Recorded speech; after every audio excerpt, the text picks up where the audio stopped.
동물농장 조지 오웰 6장부터 10장. 동물농장 6장 풍차 재건과 스노볼의 누명.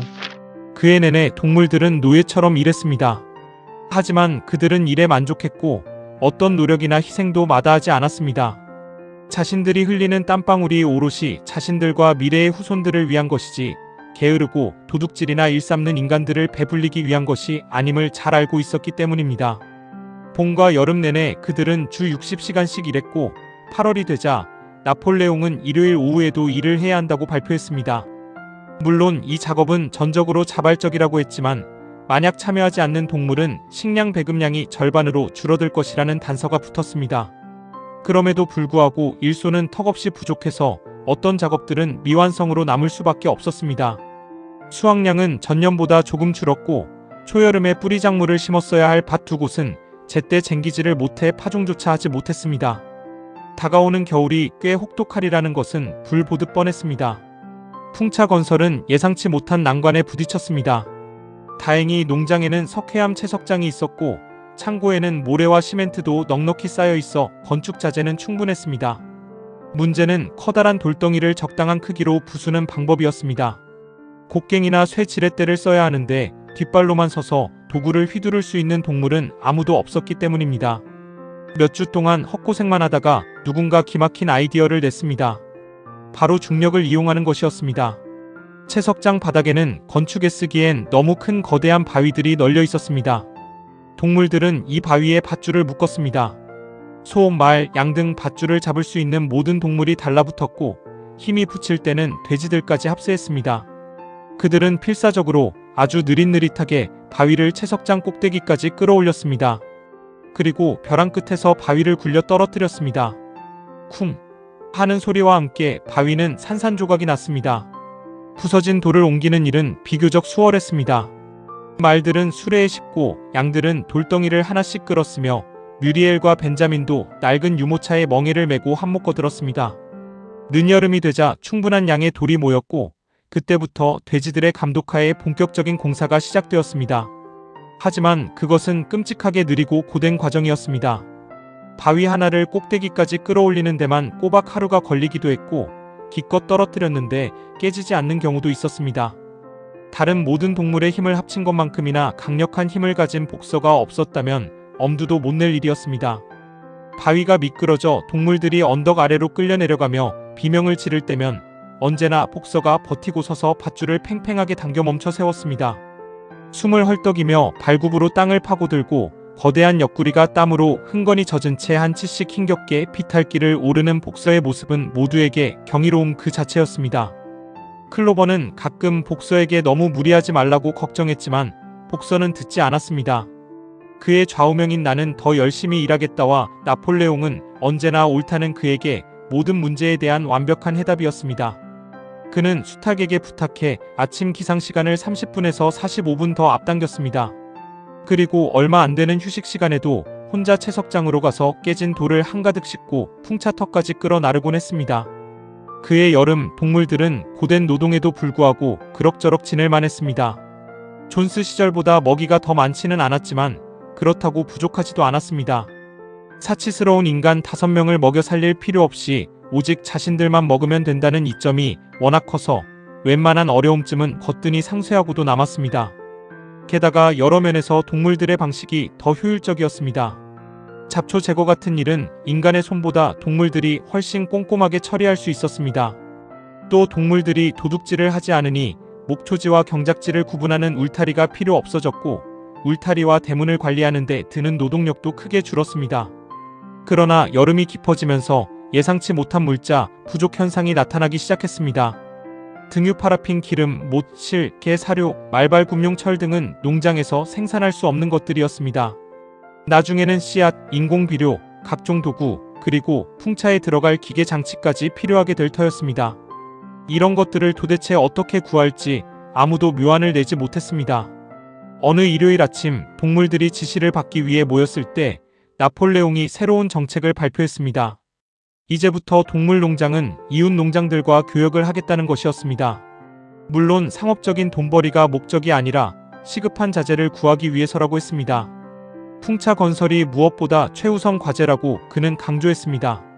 그래서 그는 건초더미와 올해 수확한 밀의 일부를 팔기로 했고, 나중에 돈이 더 필요하면 윌링던 시장에 달걀을 내다 팔아서라도 충당하겠다고 했습니다. 나폴레옹은 암탉들에게 이 희생을 풍차 건설을 위한 특별한 기여로 받아들여 달라고 당부했습니다. 동물들은 다시 한번 막연한 불안감을 느꼈습니다. 인간과 절대 교류하지 않고 상거래도 하지 않으며 돈을 만지지도 않겠다는 것. 이것은 존스를 쫓아낸 직후 열린 첫 번째 승리의 회의에서 통과된 가장 중요한 결의안 중 하나가 아니었던가요? 모든 동물이 분명히 그런 결의안이 있었다고 기억했습니다. 아니, 적어도 그렇다고 생각했습니다. 나폴레옹이 일요일 회의를 없앴을 때 항의했던 4마리의 젊은 돼지들이 이번에도 조심스럽게 목소리를 냈지만 개들이 으르렁거리는 바람에 금세 입을 다물었습니다. 그러자 평소처럼 양들이 4발은 좋고 2발은 나쁘다 를 외치며 어색한 분위기를 덮어버렸습니다. 마침내 나폴레옹은 조용히 하라는 듯 앞발을 들어 올리고는 모든 준비가 끝났다고 말했습니다. 동물들이 직접 인간과 접촉하는 껄끄러운 일은 없을 것이라고 안심시켰습니다. 그 모든 부담은 나폴레옹 혼자 짊어지겠다고 했습니다. 윌링던에 사는 변호사 윈퍼라는 사람이 동물 농장과 바깥 세상 사이의 중개인이 되기로 했으며 매주 월요일 아침 농장을 방문해 지시를 받아 갈 것이라고 했습니다. 나폴레옹은 평소처럼 동물 농장 만세를 외치며 연설을 마쳤고 잉글랜드의 짐승들을 부른 후 동물들은 해산했습니다. 그 후 스킬러가 농장을 돌며 동물들을 안심시켰습니다. 그는 상거래와 화폐 사용을 금지하는 결의안 따위는 통과된 적도 심지어 제안된 적도 없다고 단언했습니다. 그것은 순전히 상상 속의 이야기이거나 아마도 스노볼이 퍼뜨린 거짓말에서 비롯된 착각일 것이라고 했습니다. 몇몇 동물이 여전히 고개를 갸웃거리자 스킬러는 교묘하게 물었습니다. 동지 여러분, 혹시 꿈에서 본 건 아닌가요? 그런 결의안에 대한 기록이 있나요? 어디에 적혀 있나요? 실제로 그런 내용이 적힌 문서는 어디에도 없었기에 동물들은 결국 자신들의 기억이 틀렸음을 인정할 수밖에 없었습니다. 매주 월요일 윈퍼 씨는 약속대로 농장을 방문했습니다.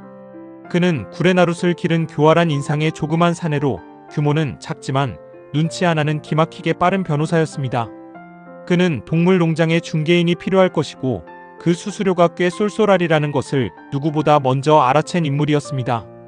동물들은 그가 왔다 갔다 하는 모습을 두려움 섞인 눈으로 지켜보며 가능한 한글을 피했습니다. 그럼에도 불구하고 4발로 걷는 나폴레옹이 2발로 선 윈퍼에게 호령을 내리는 모습은 동물들의 자존심을 세워주었고 새로운 체제에 어느 정도 수긍하게 만들었습니다. 하지만 인간들과의 관계는 예전과 사뭇 달라졌습니다. 동물 농장이 망하지 않고 번창한다고 해서 인간들이 동물들을 덜 미워하게 된 건 아니었습니다. 오히려 전보다 더 증오했습니다. 인간들은 동물 농장이 결국 파산할 것이라고, 무엇보다 저 풍차는 반드시 실패할 것이라고 굳게 믿고 싶어 했습니다. 그들은 술집에 모여 앉아 풍차가 무너질 수밖에 없는 이유를 도표까지 그려가며 증명하려 들었고, 설령 무너지지 않더라도 절대 작동하지 않을 거라고 떠들어댔습니다. 하지만 그들은 자신들의 의지와 상관없이 동물들이 농장을 효율적으로 운영하는 방식에 대해 내심 경외감을 갖게 되었습니다. 그 증거로 이제 그들은 농장을 매너 농장이라고 부르는 척하지 않고 본래 이름인 동물 농장으로 부르기 시작했습니다. 또한 농장을 되찾을 희망을 버리고 다른 지역으로 이사간 존스를 더 이상 옹호하지 않았습니다.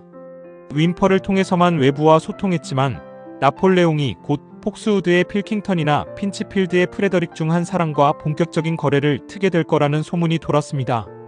특이한 점은 2사람 모두와 동시에 거래하는 일은 절대 없다는 것이었습니다.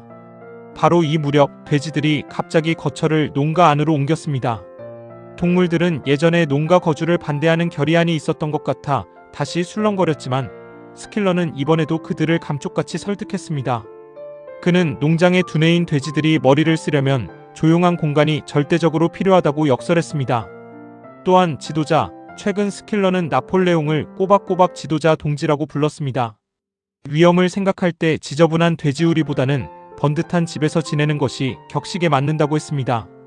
그럼에도 일부 동물들은 돼지들이 부엌에서 밥을 먹고 응접실에서 쉬며 심지어 침대에서 잠까지 잔다는 소식에 불안해했습니다. 복선은 늘 그렇듯 나폴레옹은 언제나 옳다 라고 말하며 대수롭지 않게 넘겼습니다. 하지만 클로버는 침대 사용을 금지하는 계명이 분명히 있었다고 생각하여 헛간 벽으로 갔습니다. 하지만 그를 잘 읽지 못해 쩔쩔매다가 뮤리엘을 불러왔습니다. 뮤리엘, 그녀가 말했습니다. 제사계명을 좀 읽어줘. 침대에서 자지 말라는 내용이 있지 않니? 뮤리엘은 듬성듬성한 글자를 힘겹게 읽어내려갔습니다. 거기에는 어떤 동물도 시트가 깔린 침대에서 자서는 안 된다라고 쓰여 있어. 그녀가 마침내 말했습니다. 이상하게도 클로버는 제사계명에 시트라는 말이 있었는지 전혀 기억나지 않았지만 벽에 그렇게 적혀 있으니 원래 있었던 게 분명했습니다. 마침 개들을 데리고 지나가던 스킬러가 이 상황을 명쾌하게 정리해 주었습니다. 동지 여러분, 들으셨죠? 그가 말했습니다. 우리 돼지들이 이제 농가 침대에서 잔다는 거요. 그게 뭐 어떻습니까? 설마 침대 자체를 금지하는 규칙이 있었다고 생각하는 건 아니겠죠? 침대란 그저 잠자는 곳을 뜻할 뿐입니다. 엄밀히 말하면 헛간의 집더미도 침대죠. 금지된 것은 인간이 만든 시트였습니다. 우리는 농가 침대에서 시트를 다 걷어내고 담요만 덮고 잡니다. 물론 편안하죠.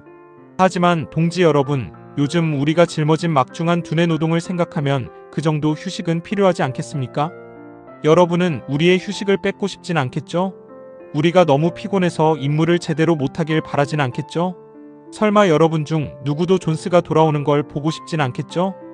동물들은 즉시 그를 안심시켰고 돼지들이 농가 침대에서 자는 문제에 대해 더 이상 왈가왈부하지 않았습니다. 며칠 후 돼지들만 다른 동물보다 1시간 늦게 기상한다는 발표가 나왔을 때도 아무도 불평하지 않았습니다. 가을이 되자 동물들은 몸은 지쳤지만 마음만은 행복했습니다. 힘든 한 해를 보냈고 건초와 곡식을 팔고 나니 식량이 넉넉지는 않았지만 우뚝 솟은 풍차가 모든 것을 보상해 주었습니다. 풍차는 이제 거의 절반 높이까지 올라갔습니다. 수확 후 맑고 건조한 날씨가 이어지자 동물들은 그 어느 때보다 열성적으로 일했습니다. 돌덩이를 나르느라 온종일 뼈 빠지게 고생해도 벽을 30cm라도 더 높일 수만 있다면 그만한 가치가 있다고 생각했습니다. 복선은 밤에도 나와 달빛 아래서 한두 시간씩 혼자 일하곤 했습니다.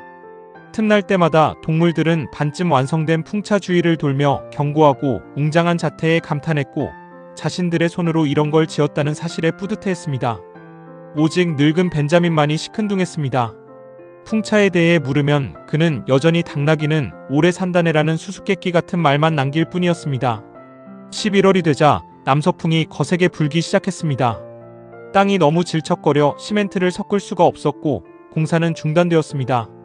그러던 어느 날 밤 폭풍우가 어찌나 심하게 몰아치는지 농장 건물들이 뿌리째 흔들리고 헛간 지붕의 기와가 날아갔습니다. 닭들은 공포에 질려 일제히 비명을 지르며 깼는데 마치 멀리서 총소리가 들리는 꿈을 꾼 것 같았습니다. 아침이 되어 밖으로 나온 동물들은 참혹한 광경을 목격했습니다. 깃대는 쓰러져 있었고 과수원의 느릅나무는 무처럼 쑥 뽑혀 나뒹굴고 있었습니다. 그리고 그들의 눈앞에 펼쳐진 광경에 절망적인 비명이 터져나왔습니다. 풍차가 처참하게 무너져 있었습니다. 동물들은 한달음에 그곳으로 달려갔습니다.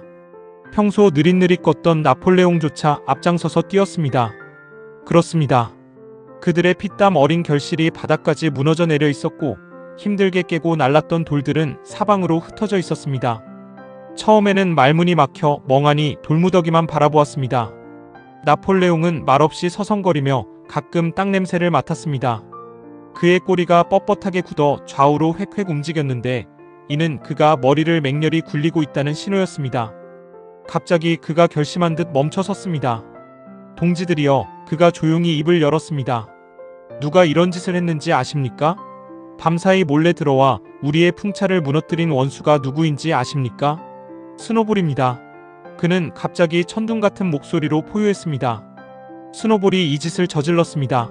순전히 악의를 품고 우리의 계획을 망치고 자신의 치욕스러운 추방에 복수하기 위해 이 배신자가 밤을 틈타 몰래 들어와 우리가 1년 동안 공들여 쌓은 탑을 파괴했습니다. 동지들이여, 지금 이 자리에서 스노볼에게 사형을 선고합니다.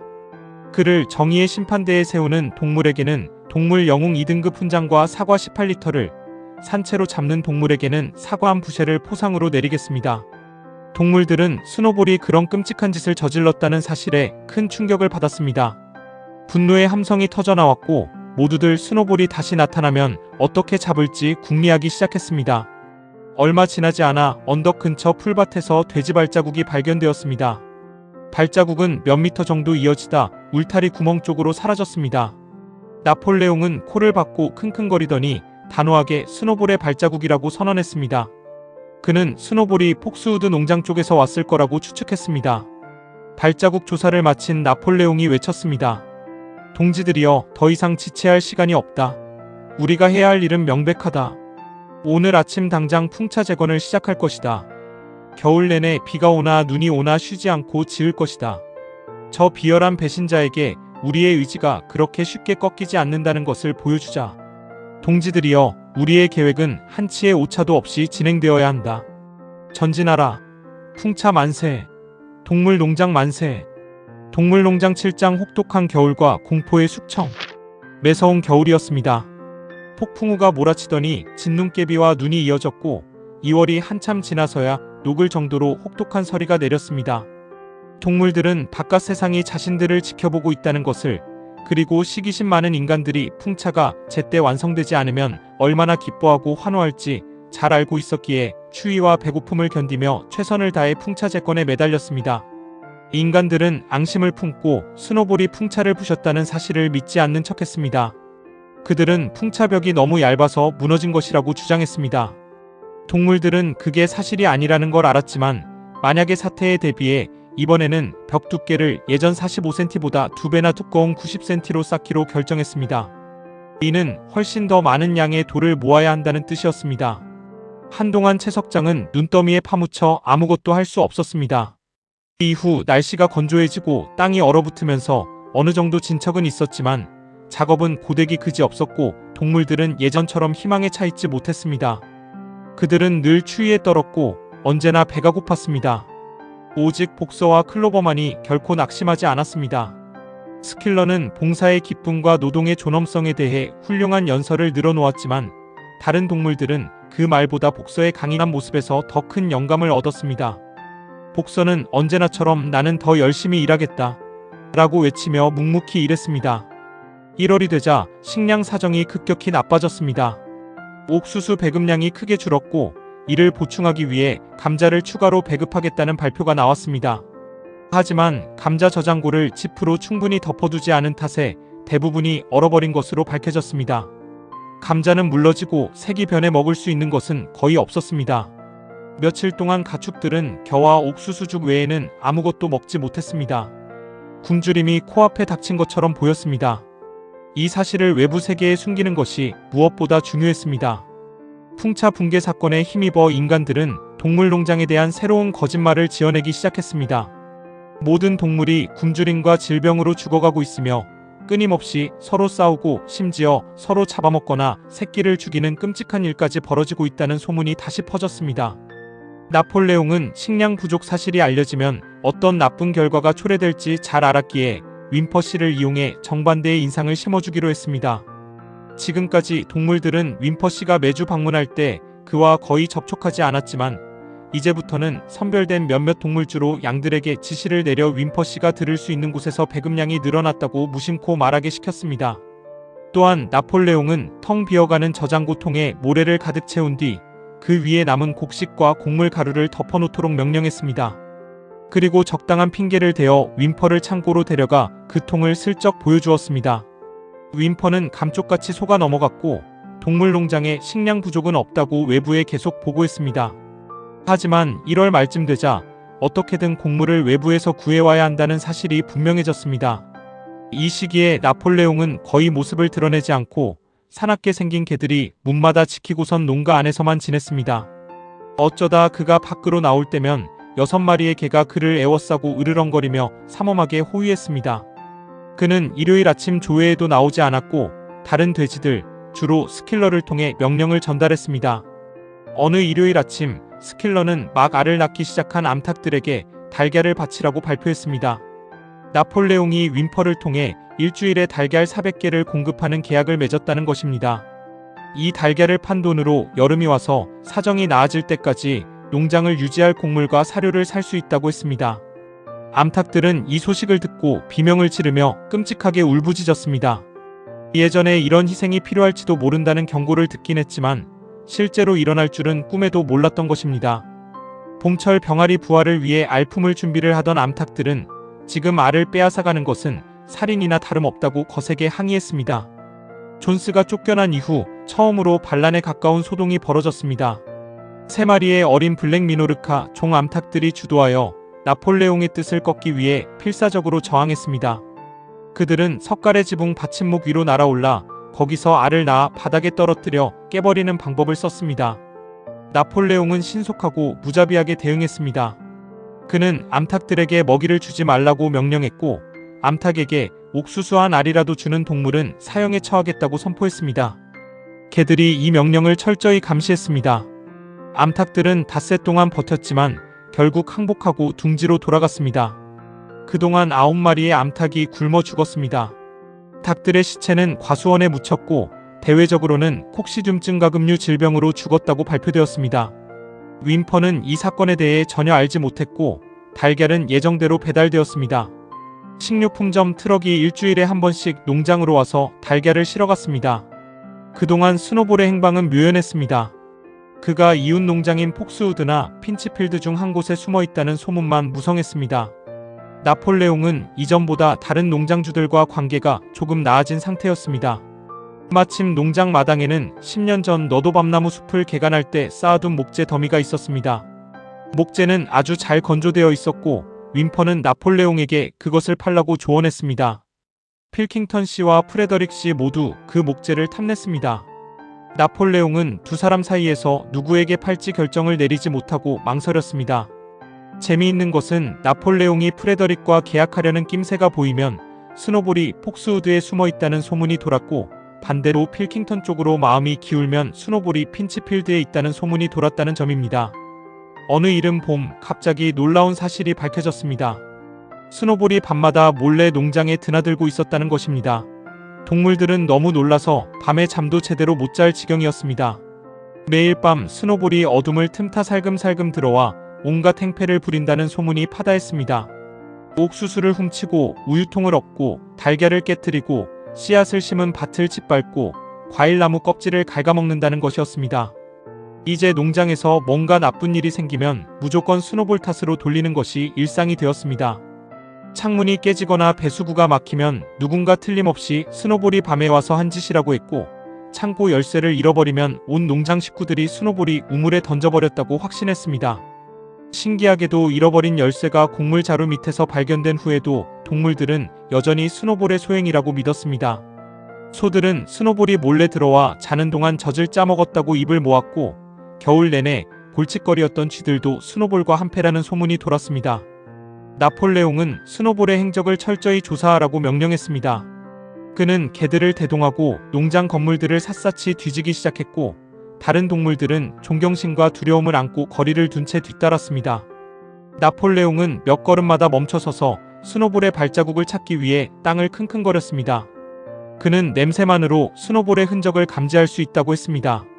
그는 헛간, 소축사, 닭장, 채소밭 등 구석구석을 수색했고 거의 모든 곳에서 스노볼의 흔적을 찾아냈습니다.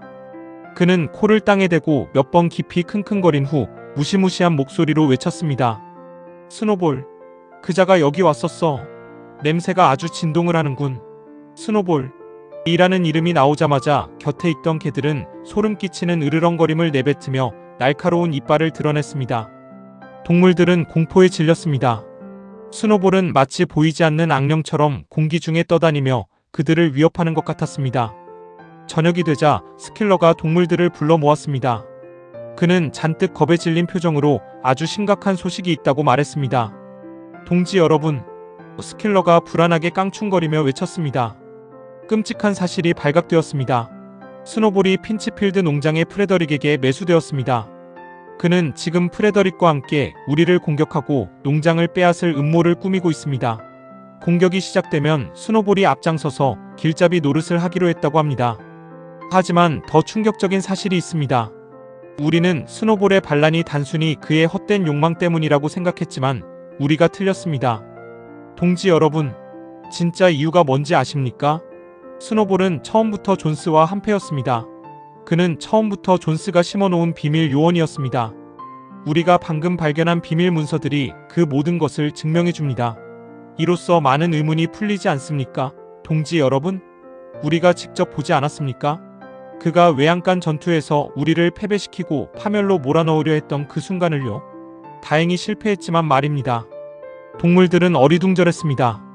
이것은 스노볼이 풍차를 부순 것보다 훨씬 더 충격적이고 악랄한 배신이었습니다. 하지만 상황을 완전히 이해하는 데는 시간이 좀 걸렸습니다. 그들이 기억하기로 혹은 기억한다고 믿기로 외양간 전투에서 스노볼은 누구보다 앞장서서 돌진했고 쉴 새 없이 동료들을 격려했으며 존스의 총에 맞아 등에 상처를 입고도 물러서지 않았기 때문입니다.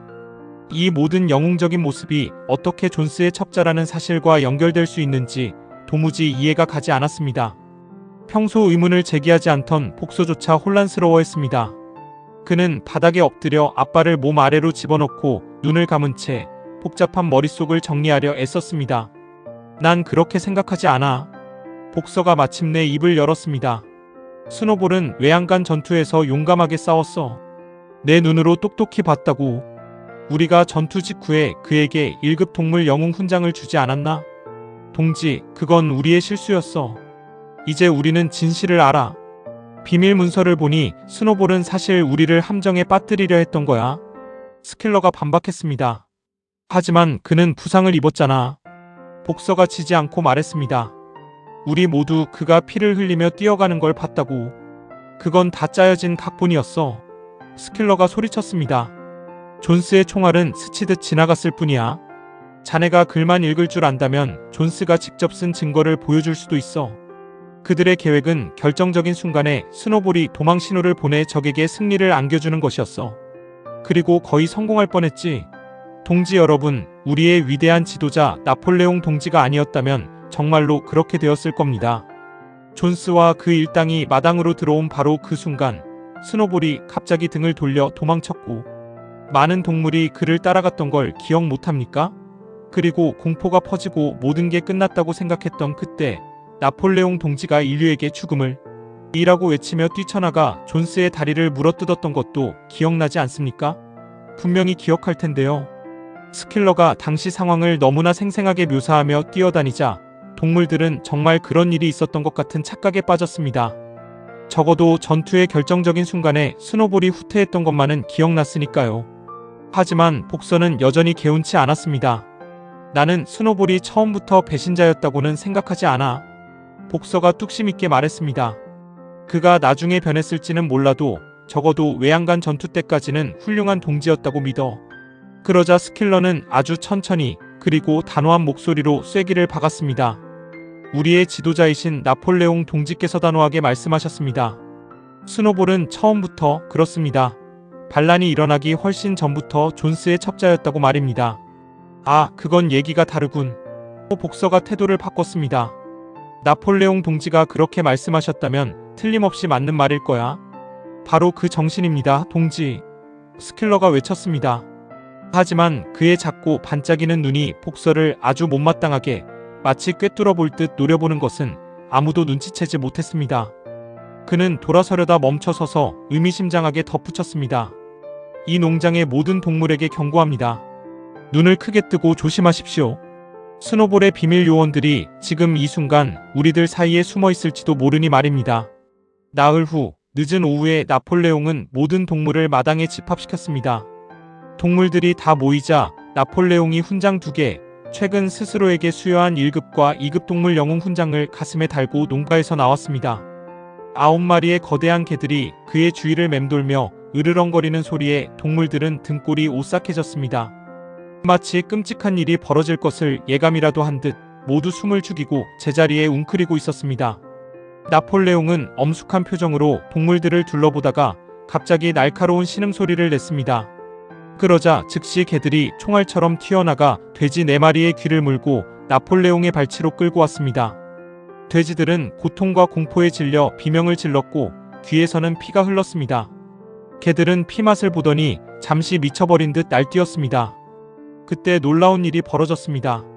개 3마리가 갑자기 복서에게 달려들었습니다. 복서는 개들이 날아오는 것을 보고 커다란 발굽을 들어 공중에서 개 1마리를 낚아채 바닥에 눌러버렸습니다. 개는 살려달라고 비명을 질렀고 나머지 두 마리는 꼬리를 말고 도망쳤습니다. 복서는 발밑에 개를 밟아 죽일지 놓아줄지 묻는 눈빛으로 나폴레옹을 쳐다보았습니다. 나폴레옹의 표정이 험악하게 일그러지더니 개를 놓아주라고 날카롭게 명령했습니다. 복서가 발굽을 들자 개는 멍투성이가 된 채 깨갱거리며 달아났습니다. 잠시 소란이 가라앉았습니다. 네 마리의 돼지는 죄책감이 가득한 얼굴로 덜덜 떨며 처분을 기다렸습니다. 나폴레옹은 그들에게 죄를 자백하라고 요구했습니다. 그들은 나폴레옹이 일요일 회의를 없앴을 때 항의했던 바로 그 젊은 돼지들이었습니다. 더 이상 다그칠 필요도 없이 그들은 줄줄이 털어놓았습니다. 스노볼이 쫓겨난 이후에도 그와 비밀리에 연락해왔으며 풍차를 파괴하는데 공모했고 동물농장을 프레더릭 씨에게 넘기기로 계약했다고 자백했습니다. 또한 스노볼이 존스의 비밀 요원이었다는 사실을 자신들에게 털어놓았다고 덧붙였습니다. 자백이 끝나자마자 개들이 달려들어 그들의 목을 물어뜯어 죽였습니다. 나폴레옹은 무시무시한 목소리로 또 자백할 동물이 있는지 물었습니다. 달걀 공급을 거부하고 반란을 주도했던 세 마리의 암탉이 앞으로 나와 스노볼이 꿈에 나타나 나폴레옹의 명령을 어기라고 부추겼다고 진술했습니다. 그들 역시 그 자리에서 처형당했습니다. 그 후 거위 한 마리가 나와 작년 수확 때 옥수수 이상 6개를 훔쳐 밤에 몰래 먹었다고 자백했습니다. 양 한 마리는 스노볼의 사주를 받아 식수용 무릉덩이에 오줌을 쌌다고 했고 다른 양 두 마리는 나폴레옹의 열렬한 지지자였던 늙은 순양이 기침으로 고생할 때 모닥불 주위를 돌며 쫓아다니다가 그를 죽게 만들었다고 자백했습니다. 그들은 모두 그 자리에서 죽임을 당했습니다. 이렇게 자백과 처형이 계속되었고 마침내 나폴레옹의 발치에는 동물들의 시체가 산더미처럼 쌓였습니다. 공기는 피비린내로 진동했습니다. 존스가 쫓겨난 이후 이 농장에서 한 번도 맡아본 적 없는 끔찍한 냄새였습니다. 모든 상황이 끝났을 때 돼지와 개를 제외한 나머지 동물들은 한데에 뭉쳐 조용히 자리를 떴습니다. 그들은 충격과 비참함에 빠져 있었습니다. 동료들의 배신이 더 충격적인지 아니면 방금 목격한 잔혹한 학살이 더 충격적인지 알 수 없었습니다. 옛날 존스 시절에도 피를 보는 일은 있었지만 지금은 다름 아닌 동료들끼리 벌인 짓이라 훨씬 더 끔찍하게 느껴졌습니다. 존스가 떠난 후 오늘까지 쥐 한 마리조차 죽인 적이 없었기 때문입니다. 그들은 반쯤 완성된 풍차가 서 있는 작은 언덕으로 올라가 옹기종기 모여 누웠습니다. 클로버, 뮤리엘, 벤자민, 소들, 양들, 그리고 거위와 암탉들까지 모두가 추위를 피하려는 듯 서로 몸을 밀착했습니다. 정말로 스노볼만 빼고 다 모였습니다. 나폴레옹이 집합명령을 내리기 직전에 슬그머니 사라졌던 고양이도 없었습니다. 한동안 아무도 말을 하지 않았습니다. 오직 복서만이 서 있었습니다. 그는 안절부절 못하며 긴 꼬리로 옆구리를 치고 가끔 놀란 듯 작은 소리로 히잉거렸습니다. 마침내 그가 입을 열었습니다. 도무지 이해가 안 돼. 우리 농장에서 이런 일이 일어나다니 상상도 못했어. 이건 분명 우리에게 뭔가 잘못이 있는 거야. 내가 보기에 해결책은 하나뿐이야. 더 열심히 일하는 것. 이제부터는 아침에 1시간 더 일찍 일어나야겠어. 그는 무거운 발걸음으로 채석장을 향해 갔습니다. 그곳에서 그는 2번이나 돌을 가득 실어 풍차턱까지 나른 뒤에야 잠자리에 들었습니다. 동물들은 클로버 주위에 모여 말없이 서 있었습니다. 그들이 있는 언덕에서는 탁 트인 시골 풍경이 한눈에 들어왔습니다. 동물농장의 거의 모든 곳이 보였습니다. 큰 길까지 뻗은 긴 목초지, 건초밭, 작은 숲, 무릉덩이, 파릇파릇한 밀이 자라나는 밭, 그리고 굴뚝에서 연기가 피어오르는 붉은 지붕의 농가까지. 맑은 봄 저녁이었습니다. 풀과 울타리는 지는 해를 받아 금빛으로 빛나고 있었습니다. 놀랍게도 오늘따라 농장은 그 어느 때보다 아름다워 보였습니다. 동물들은 이곳이 자신들의 농장이며 단 한 뼘도 빠짐없이 자신들의 소유라는 사실을 다시금 깨달았습니다. 클로버는 언덕 아래를 내려다보며 눈물을 글썽였습니다. 만약 그녀가 마음속의 생각을 말로 표현할 수 있었다면 이렇게 말했을 것입니다. 이건 우리가 꿈꾸던 모습이 아니야. 몇 년 전 늙은 메이저의 이야기를 듣고 인류를 몰아내기로 맹세했을 때 우리가 기대한 건 이런 공포와 학살의 현장이 아니었어. 그녀가 꿈꾸던 미래는 굶주림과 채찍에서 해방된 동물사회, 모든 동물이 평등하고 각자 능력껏 일하며 강자가 약자를 보호하는 그런 세상이었습니다. 마치 메이저가 연설하던 그날 밤 그녀가 앞발로 어미 잃은 새끼 오리들을 감싸주었던 것처럼 말입니다. 하지만 현실은 달랐습니다. 아무도 감히 자기 생각을 입 밖으로 내지 못하고 사나운 개들이 으르렁거리는 감시 속에서 동료들이 끔찍한 죄를 자백하고 갈기갈기 찢겨 죽는 것을 지켜봐야 하는 시대가 되었습니다. 그렇다고 그녀에게 반란을 일으키거나 불복종할 생각은 없었습니다. 그녀는 지금 상황이 존스 시절보다는 낫다는 것을 알았고 무엇보다 인간들의 귀환을 막는 것이 가장 중요하다고 믿었습니다. 무슨 일이 있어도 그녀는 충실히 임무를 다하고 열심히 일하며 나폴레옹의 지휘를 따를 것입니다. 하지만 그녀와 다른 동물들이 그토록 희망을 품고 노력한 결과가 풍차를 짓고 총알을 맞아가며 지켜낸 결과가 고작 이것은 아니었습니다. 그녀의 마음속 생각은 그랬지만 입 밖으로 낼 적당한 말을 찾지 못했습니다. 마침내 그녀는 말로 다 할 수 없는 심정을 대신해 잉글랜드의 짐승들을 부르기 시작했습니다. 주위에 있던 다른 동물들도 따라 불렀습니다. 아주 아름다운 음정으로, 하지만 전보다 훨씬 느리고 구슬프게 한 번도 불러본 적 없는 애절한 목소리로 3번이나 연달아 불렀습니다. 그들이 3번째 노래를 막 끝냈을 때 스킬러가 개 2마리를 데리고 다가왔습니다. 그의 표정으로 보아 뭔가 중요한 지시가 있는 듯 했습니다. 그는 나폴레옹 동지의 특별 명령으로 잉글랜드의 짐승들이라는 노래가 폐지되었다고 발표했습니다. 이제부터 이 노래를 부르는 것은 금지된다는 것이었습니다. 동물들은 깜짝 놀랐습니다. 도대체 왜요? 뮤리엘이 참지 못하고 물었습니다. 더 이상 필요 없기 때문입니다, 동지. 스킬러가 딱딱하게 잘라 말했습니다. 잉글랜드의 짐승들은 반란의 노래였습니다. 하지만 반란은 이제 끝났습니다. 오늘 오후 배신자들을 처단한 것이 그 마지막 단계였습니다. 외부의 적과 내부의 적은 모두 패배했습니다. 우리는 그 노래로 다가올 더 나은 사회에 대한 꿈을 노래했습니다. 하지만 그 사회는 이제 건설되었습니다. 그러니 이 노래는 더 이상 아무런 의미가 없습니다. 겁에 질린 동물 중 몇몇이 항의하려 했을지도 모르지만 바로 그 순간 양들이 평소처럼 4발은 좋고 2발은 나쁘다 라고 우렁차게 합창하기 시작했습니다. 이 울음소리는 몇 분 동안이나 계속되어 더 이상의 논쟁을 불가능하게 만들었습니다. 그리하여 잉글랜드의 짐승들은 농장에서 영원히 사라졌습니다. 그 대신 시인 돼지 미니머스가 작곡한 새로운 노래가 그 자리를 채웠습니다. 가사는 다음과 같았습니다. 동물농장 나로 인해 너는 결코 해를 입지 않으리. 이 노래는 매주 일요일 아침 국기 개항식 후에 재창되었습니다. 하지만 동물들은 가사도 멜로디도 잉글랜드의 짐승들이 주던 그 감동에는 턱없이 모자란다고 느꼈습니다. 동물농장 8장 나폴레옹의 신격화와 풍차 전투. 며칠 후 처형으로 인한 공포가 가라앉자 몇몇 동물은 6번째 계명이 어떤 동물도 다른 동물을 죽여서는 안 된다라고 규정하고 있었다는 것을 기억해냈습니다. 아니, 기억해냈다고 생각했습니다. 돼지나 개들이 듣는 앞에서 굳이 입 밖으로 꺼내는 동물은 없었지만 이번 사륙행위는 분명 그 계명에 어긋난다고 느껴졌습니다. 클로버는 벤자민에게 6번째 계명을 읽어달라고 부탁했지만 벤자민은 늘 그렇듯 그런 골치 아픈 일에는 끼어들지 않겠다며 거절했습니다. 그래서 클로버는 염소 뮤리엘을 데려왔습니다. 뮤리엘이 계명을 읽어주었습니다. 어떤 동물도 이유 없이 다른 동물을 죽여서는 안 된다. 어찌된 일인지 이유 없이라는 마지막 2단어가 동물들의 기억에서 빠져 있었던 것입니다. 이제 그들은 계명이 어겨지지 않았다는 것을 알았습니다. 스노볼과 한패가 된 배신자들을 죽인 데에는 분명한 이유가 있었기 때문입니다. 1년 내내 동물들은 전년보다 훨씬 더 고되게 일했습니다. 이전보다 2배나 두꺼운 벽으로 풍차를 재건하면서 동시에 농장의 일상적인 업무까지 해내는 것은 엄청난 노동이었습니다. 동물들은 때때로 자신들이 존스 시절보다 더 오래 일하면서도 더 잘 먹지는 못하는 것 같다고 느꼈습니다.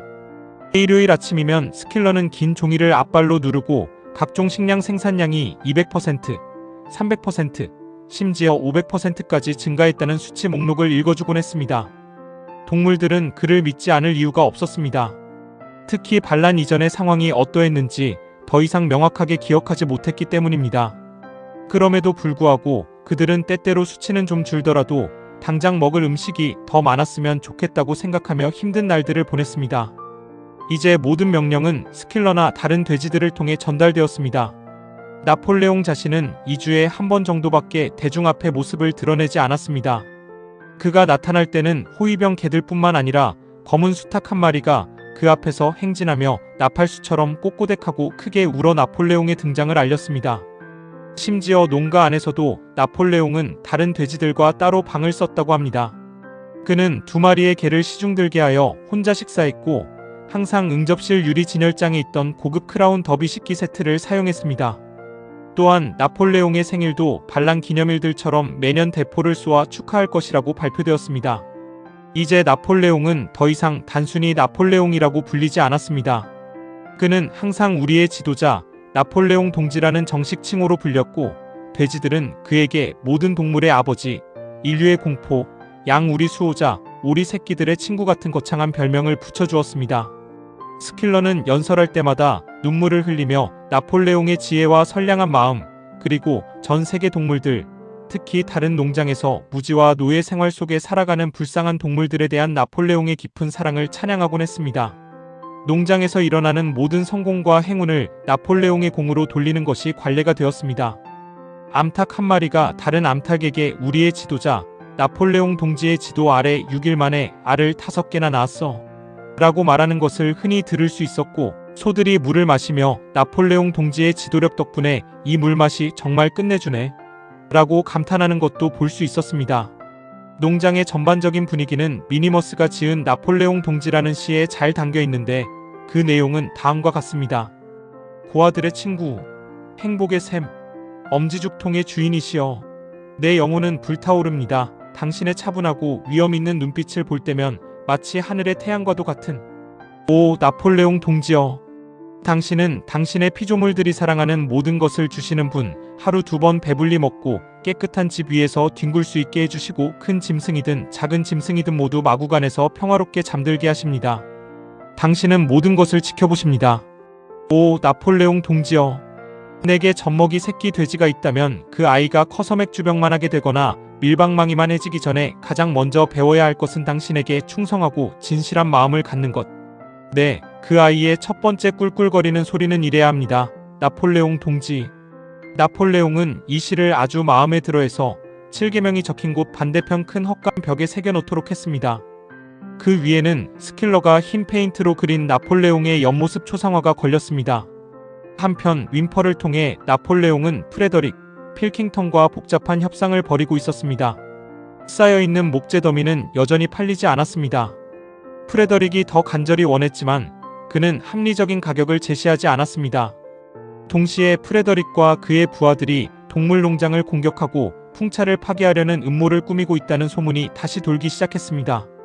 풍차 건설은 프레더릭의 신기를 몹시 불편하게 만들었기 때문입니다. 스노볼은 여전히 핀치필드 농장에 숨어 있는 것으로 알려졌습니다.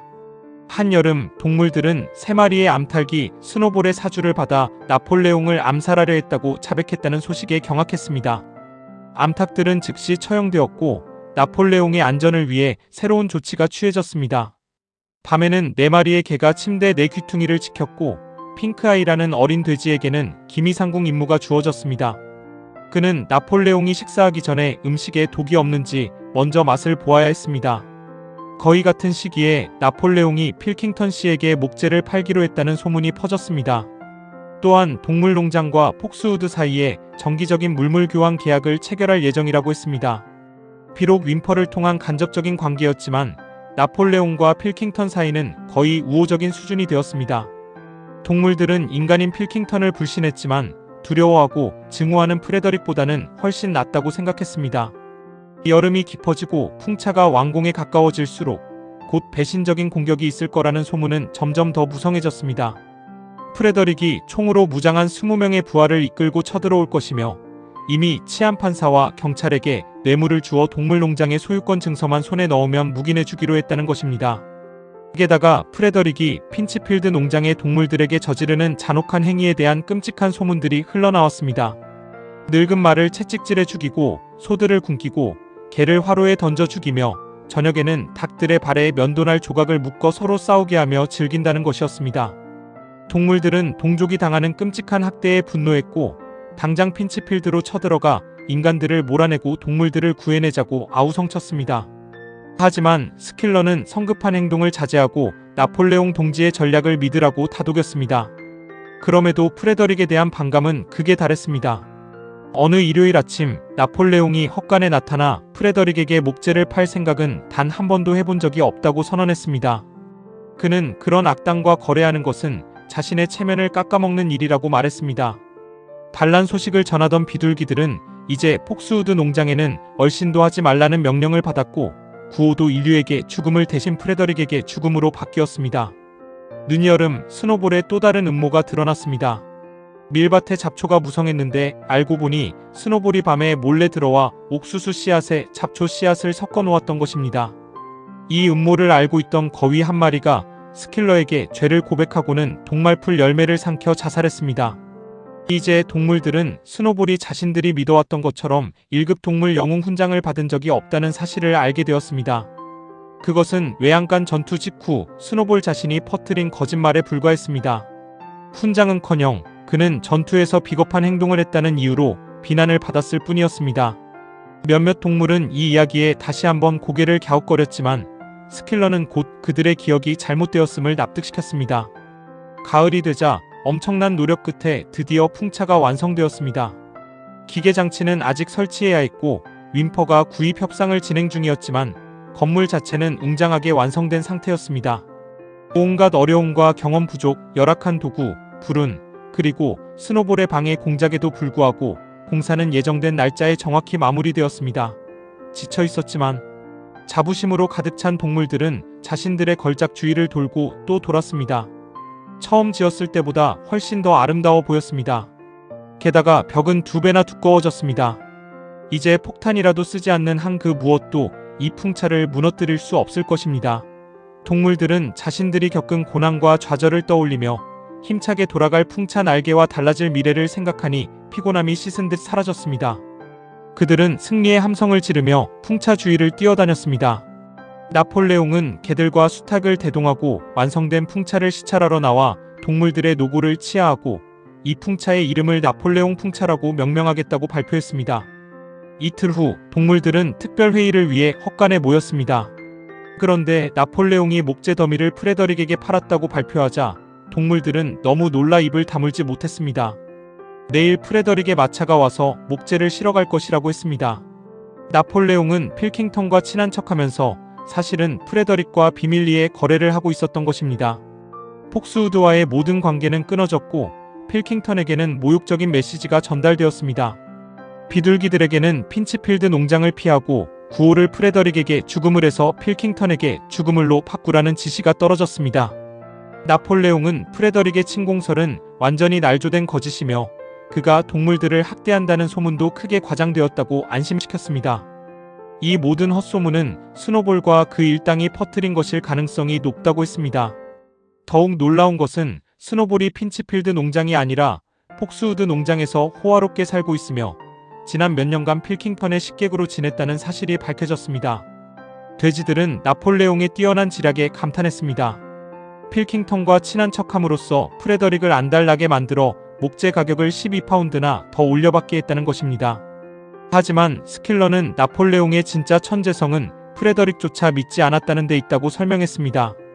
프레더릭은 목재값을 수표라는 종이 조각으로 치르려 했지만 영리한 나폴레옹은 현금, 그것도 5파운드짜리 지폐로 지불하지 않으면 목재를 내줄 수 없다고 못 박았다는 것입니다.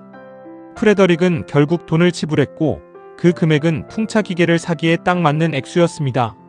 한편 목재는 빠른 속도로 실려나갔습니다. 목재가 모두 사라지자 동물들이 프레더릭의 지폐를 구경할 수 있도록 또 한 번의 특별회의가 열렸습니다. 나폴레옹은 2개의 훈장을 가슴에 달고 흐뭇한 미소를 지으며 단상 위 집더미에 누워 있었고 그 옆에는 부엌에서 가져온 도자기 접시 위에 지폐가 수북이 쌓여 있었습니다. 동물들은 한 줄로 서서 지나가며 그 귀한 지폐를 구경했습니다. 복선은 코를 들이대고 냄새를 맡았는데 그의 거친 숨결에 얇고 하얀 지폐들이 바스락거렸습니다. 사흘 후 끔찍한 소동이 벌어졌습니다. 윈퍼가 얼굴이 하얗게 질려 자전거를 타고 달려와 마당에 자전거를 내팽개치고는 곧장 농가 안으로 뛰어들었습니다. 잠시 후 나폴레옹의 방에서 천지를 뒤흔드는 분노의 고함이 터져나왔습니다. 소식은 들불처럼 퍼졌습니다. 지폐는 위조 지폐였습니다. 프레더릭이 목재를 공짜로 가져간 것입니다. 나폴레옹은 즉시 동물들을 집합시키고 무시무시한 목소리로 프레더릭에게 사형을 선고했습니다. 놈을 잡으면 산채로 펄펄 끓는 물에 삶아 죽여야 한다고 말했습니다. 동시에 그는 이 배신 뒤에 최악의 상황이 닥칠 것이라고 경고했습니다. 프레더릭과 그 일당이 언제든 공격해 올 수 있다는 것이었습니다. 농장으로 통하는 모든 길목에 보초가 배치되었습니다. 또한 필킹턴과의 관계를 회복하여 도움을 청하기 위해 화해의 메시지를 담은 비둘기 4마리를 폭스우드로 급파했습니다. 바로 다음날 아침 공격이 시작되었습니다. 동물들이 아침 식사를 하고 있을 때 보초들이 달려와 프레더릭과 그 부하들이 이미 5개의 빗장이 걸린 대문을 통과했다고 알렸습니다. 동물들은 용감하게 맞서 싸우려 달려나갔지만 이번에는 외양간 전투 때처럼 만만하지 않았습니다. 15명의 남자들이 6자루의 총을 들고 있었고 50m 거리까지 접근하자마자 사격을 개시했습니다. 동물들은 귀청을 찢는 폭발음과 살을 파고드는 총알을 견딜 수 없었습니다. 나폴레옹과 복서가 독려했지만 속수무책으로 밀려났습니다. 이미 많은 동물이 피를 흘리며 쓰러졌습니다. 그들은 농장 건물로 후퇴하여 틈새와 구멍으로 밖을 내다보았습니다. 풍차를 포함한 넓은 목초지 전체가 적의 손에 넘어갔습니다. 그 순간만큼은 나폴레옹도 어쩔 줄 몰라 하는 기색이 역력했습니다. 그는 말없이 왔다 갔다 하며 꼬리를 신경질적으로 실룩거렸습니다. 그의 시선은 하염없이 폭스우드 쪽을 향했습니다. 필킹턴이 도와준다면 승산이 있을지도 모릅니다. 바로 그때 전날 보냈던 비둘기들이 돌아왔습니다. 그중 한 마리가 필킹턴의 답장을 물고 있었습니다. 쪽지에는 연필로 갈겨 쓴 딱 한 문장이 적혀 있었습니다. 꼴 좋다. 한편 프레더릭과 부하들은 풍차 근처에서 멈춰 섰습니다. 동물들은 불안에 떨며 그들을 지켜보았습니다. 남자들 중 2명이 쇠 지렛대와 대형 망치를 꺼내 들었습니다. 그들은 풍차를 부수려는 게 분명했습니다. 어림없지? 나폴레옹이 외쳤습니다. 우리가 쌓은 벽이 얼마나 두꺼운지 놈들은 몰라. 일주일 동안 두들겨도 끄떡없을 거다. 용기를 내라, 동지들. 하지만 벤자민은 남자들의 행동을 유심히 지켜보고 있었습니다. 2사람은 풍차 밑둥치에 구멍을 뚫고 있었습니다. 벤자민은 마치 재미있다는 듯 긴 주둥이를 천천히 끄덕였습니다. 내 그럴 줄 알았지. 저놈들이 뭘 하는지 안 보여? 저 구멍에 폭약을 채워 넣으려는 거야. 동물들은 공포에 질려 숨을 죽였습니다. 이제 와서 밖으로 뛰쳐나가는 것은 불가능했습니다. 몇 분 후 사람들이 황급히 사방으로 달아나는 모습이 보였습니다.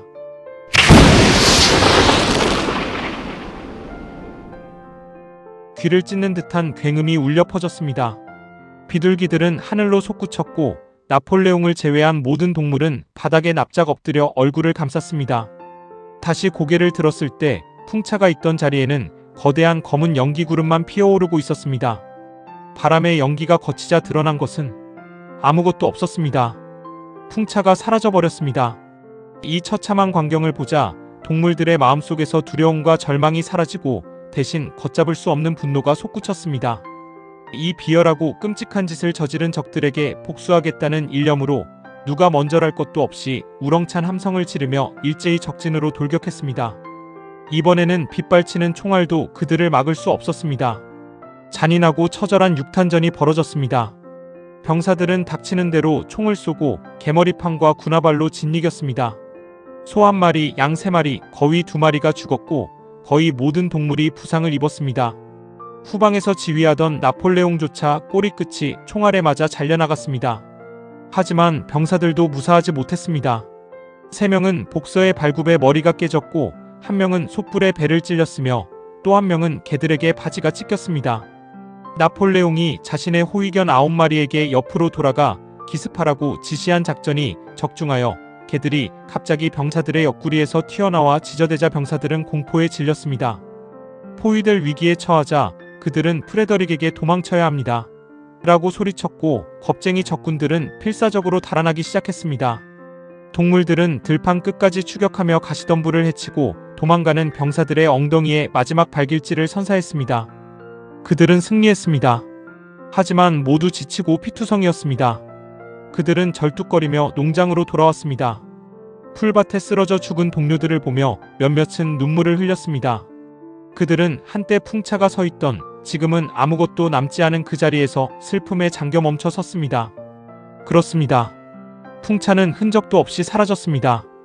2년 동안의 피땀 어린 노력이 물거품이 된 것입니다. 폭발의 위력이 얼마나 컸던지 돌들은 수백 미터 밖까지 날아가 버렸고 기초마저 부서져 예전처럼 돌을 재활용할 수도 없게 되었습니다. 마치 풍차가 애초에 존재하지 않았던 것만 같았습니다. 그들이 농장에 가까워지자 전투 내내 코빼기도 보이지 않았던 스킬러가 꼬리를 살랑거리며 만족스러운 미소를 띠고 깡충깡충 뛰어왔습니다. 그리고 농장 건물 쪽에서 웅장한 총소리가 울려 퍼졌습니다. 저 총은 왜 쏘는 거야? 복서가 힘없이 물었습니다. 우리의 승리를 축하하기 위해서지. 스킬러가 외쳤습니다. 무슨 승리? 복서가 되물었습니다. 그의 무릎은 깨져 피가 흘렀고 편자는 빠져 발굽이 갈라졌으며 뒷다리에는 총알이 수십 개나 박혀 있었습니다. 무슨 승리라니요, 동지? 우리가 적을 우리 땅, 동물농장의 신성한 영토에서 몰아내지 않았습니까? 하지만 놈들은 풍차를 파괴했어. 우리가 2년이나 공들여 지은 걸 다 날려버렸단 말이야. 그게 무슨 상관입니까? 풍차야 다시 지으면 됩니다. 마음만 먹으면 6개라도 지을 수 있어요. 동지, 당신은 우리가 이룬 위협을 과소평가하고 있군요. 적들은 우리가 서 있는 바로 이 땅을 점령하고 있었습니다. 하지만 나폴레옹 동지의 탁월한 지도력 덕분에 우리는 단 한 뼘도 남기지 않고 우리 땅을 되찾았습니다. 그러니까 우리는 원래 가지고 있던 걸 도로 찾은 것뿐이잖아. 복서가 중얼거렸습니다. 그게 바로 승리입니다. 스킬러가 말했습니다.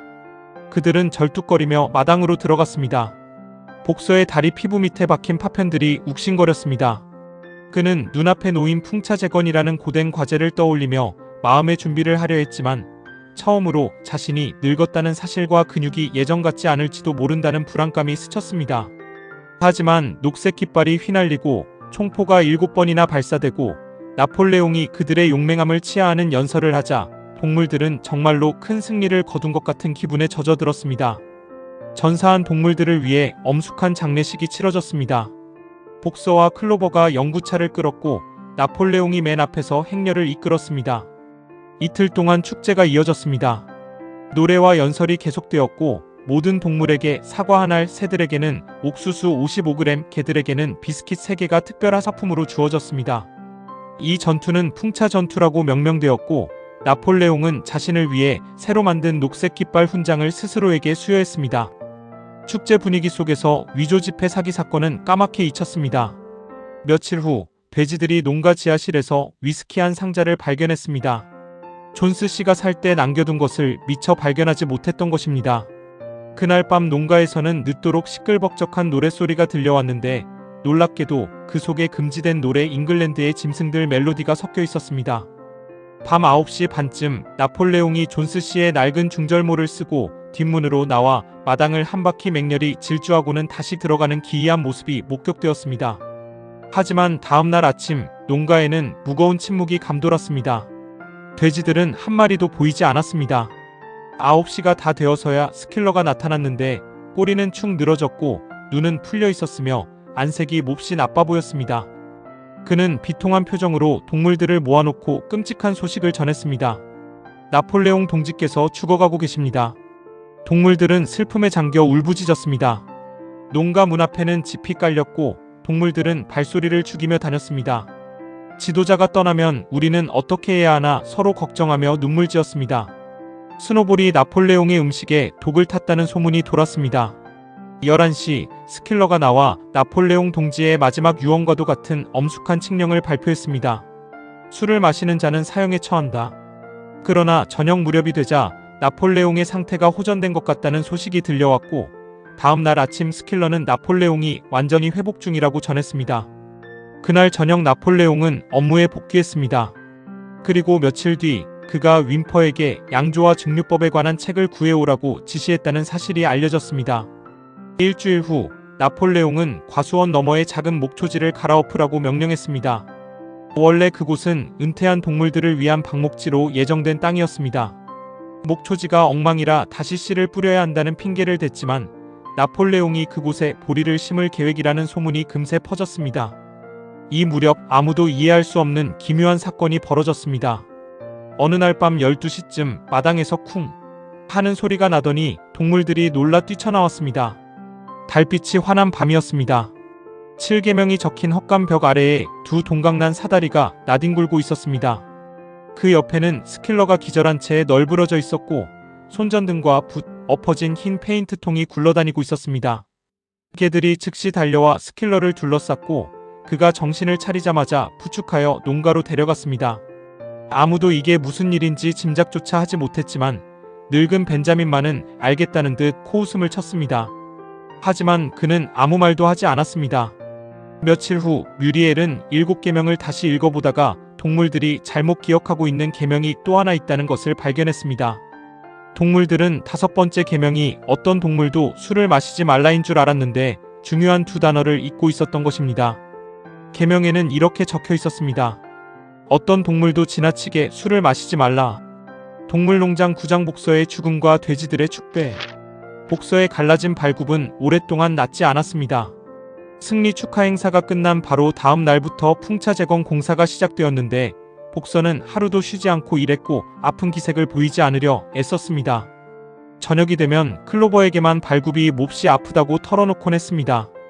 클로버는 약초를 씹어서 만든 찜질팩으로 발굽을 치료해 주었고 벤자민과 함께 복서에게 제발 무리하지 말라고 당부했습니다. 말의 폐는 영원히 튼튼한 게 아니야. 클로버가 말했습니다. 하지만 복서는 듣지 않았습니다. 그는 은퇴할 나이가 되기 전에 풍차가 완전히 재건되는 모습을 보는 것, 그것이 남은 단 하나의 소망이라고 말했습니다.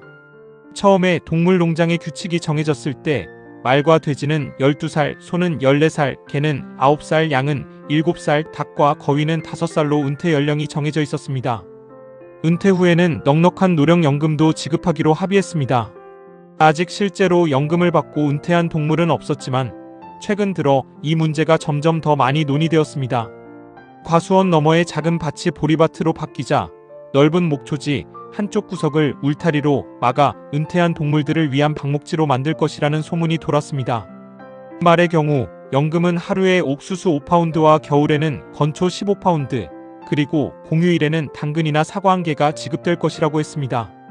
복서의 12번째 생일은 다음 해 늦여름이었습니다. 한편 삶은 고달팠습니다.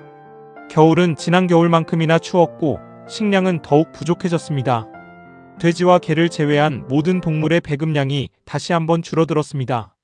스킬러는 배급량을 지나치게 균등하게 분배하는 것은 동물주의 원칙에 어긋난다고 설명했습니다. 어쨌든 그는 겉보기에는 식량이 부족해 보일지라도 실제로는 그렇지 않다는 것을 다른 동물들에게 증명하는 데 탁월했습니다. 당분간은 배급량을 재조정해야 할 필요가 있었지만 스킬러는 항상 이를 재조정이라고 했지 절대 삭감이라고 하지 않았습니다. 존스 시대와 비교하면 엄청나게 개선된 것이라고 주장했습니다. 그는 날카롭고 빠른 목소리로 수치들을 줄줄이 읽어주며 존스 때보다 귀리, 건초, 순무가 더 많다는 것을 자세히 설명했습니다. 그들이 일하는 시간은 더 짧아졌고 마시는 물은 더 좋아졌으며 수명은 더 길어졌고 새끼들의 생존율도 더 높아졌으며 마구간의 짚은 더 풍족하고 벼룩에 시달리는 일도 줄었다는 그의 말을 동물들은 한마디도 의심하지 않고 믿었습니다. 사실 존스와 그 시절의 기억은 이제 거의 희미해져 비교할 대상조차 없었으니까요. 그들은 현재의 삶이 고달프고 척박하며 늘 배고프고 춥고 잠자는 시간 빼고는 항상 일해야 한다는 것을 알고 있었습니다. 하지만 옛날에는 분명히 더 힘들었을 것이라고 믿는 편이 마음 편했습니다. 게다가 옛날에는 노예였지만 지금은 자유롭지 않은가. 스킬러가 늘 강조했듯이 그것이야말로 결정적인 차이였습니다. 이제 먹여 살려야 할 입이 훨씬 많아졌습니다. 가을에 암돼지 4마리가 동시에 새끼를 낳아 총 31마리의 새끼 돼지가 태어났습니다. 새끼들은 얼룩무늬였는데 농장에 있는 유일한 수태지가 나폴레옹이었기 때문에 아버지가 누구인지는 뻔했습니다. 나중에 벽돌과 목재를 구입하면 농가 정원에 학교를 지을 것이라고 발표되었습니다. 당분간은 나폴레옹이 농가 부엌에서 직접 새끼 돼지들을 가르쳤습니다.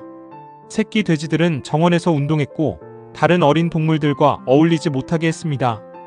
또한 이 무렵 돼지와 다른 동물이 길에서 마주치면 다른 동물이 비켜서야 한다는 규칙이 정해졌고 모든 돼지는 계급에 상관없이 일요일마다 꼬리에 녹색 리본을 달 수 있는 특권도 주어졌습니다. 농장은 그해 꽤 성공적인 한 해를 보냈지만 여전히 돈이 부족했습니다. 학교를 짓는 데 필요한 벽돌, 모래, 석회를 사야 했고 풍차 기계 장비를 위한 자금도 다시 모아야 했습니다. 그 외에도 집에 필요한 등유와 양초, 나폴레옹의 식탁에 올릴 설탕. 그는 다른 돼지들이 살찌면 안 된다는 핑계로 설탕을 금지했습니다. 그리고 각종 도구, 못근, 석탄, 철사, 고철, 개 사료 등 필요한 물품들을 사야 했습니다. 건초 더미와 감자 일부를 팔았고 달걀 계약은 주당 600개로 늘어나 그의 암탉들은 병아리 수를 유지하기에도 빠듯할 정도만 부화시킬 수 있었습니다. 12월에 줄어든 배급량은 2월에 다시 줄어들었고 기름을 아끼기 위해 축사 안에서 등불을 켜는 것도 금지되었습니다. 하지만 돼지들은 꽤 편안해 보였고 오히려 살이 찌고 있었습니다.